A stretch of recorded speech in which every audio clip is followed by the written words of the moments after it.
We're here in Berlin at the Block Show Europe, and we're with David Lee. David, nice to meet you. How are you doing? Very nice to meet you. Thank you for having me. All right. Can you make an introduction of yourself? What do you do in daily life? I'm based in Singapore. I'm a professor at the Singapore University of Social Sciences, and I'm also the co-founder of BlockAsset Ventures that invests in tokens project. All right. Actually, Singapore is developing as a hub for crypto, isn't it? It's really for Asia. Maybe can you say something about that? Yeah, Singapore is a very interesting place for ICOs and token issues. The regulation is very interesting in the sense that as long as it's utility token, there's no regulation surrounding it through the central bank. So you could actually form a foundation or a company in Singapore, and you can start a project to do an ICO and raise some tokens to do your experiment.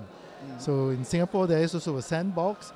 If you are unsure about whether your token is a security token, you can go to the central bank and seek advice whether you should go into the sandbox.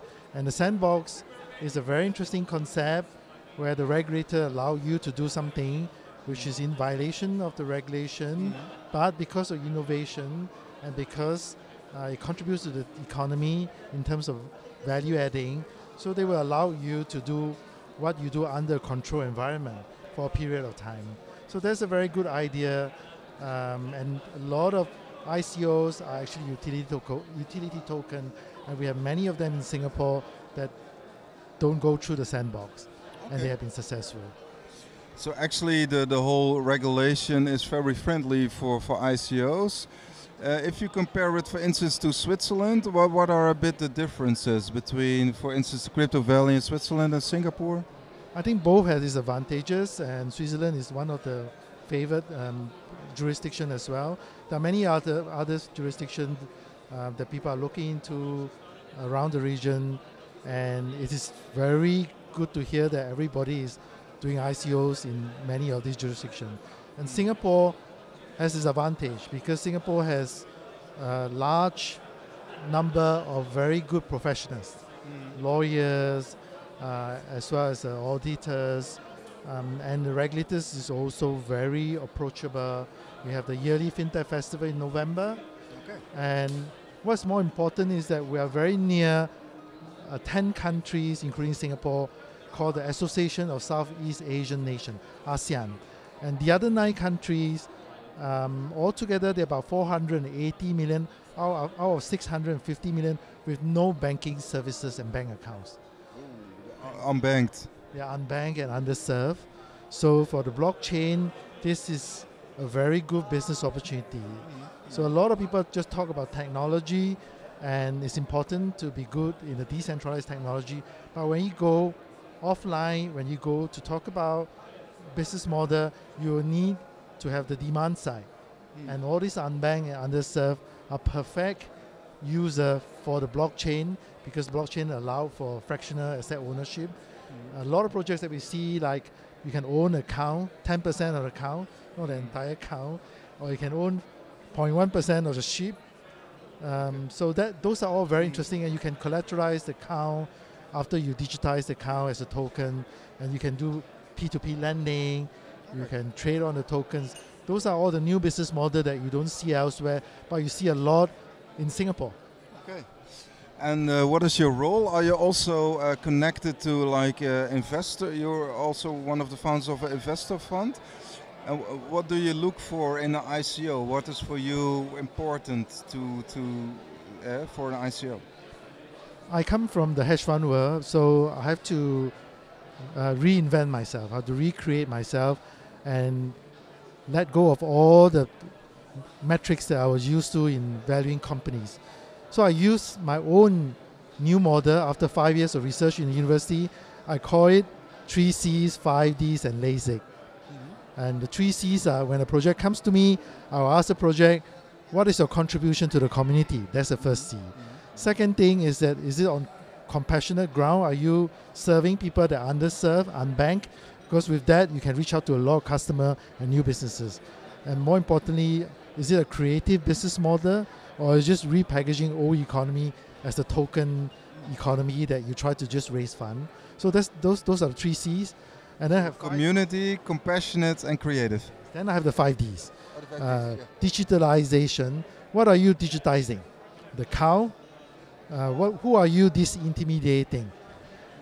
And then what are you democratizing your service or technology so that people could use the service and technology which they've never been able to use before.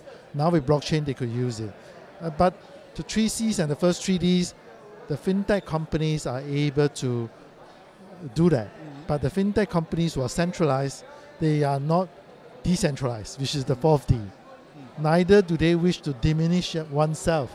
Because in the crypto world, we are open source, we are open community, we are global, we are benevolent in structure that benefits all. So it's important to diminish yourself. You have a stake in the company as an owner or as a facilitator of the project. You are actually not a permanent owner. You're just a temporary trustee. You're just a facilitator, and you need the best people, the best brain to come and expand the network, to defend your network and make it more resilient. So it's important to diminish yourself and have more people coming in. So that is the 5 Ds that I talk about. Okay. And do you have any favorite projects at this moment? Maybe you have a favorite ICO? Yes, actually I've invested quite a lot. There's a large criteria called LASIK. All of them will satisfy the LASIK as well.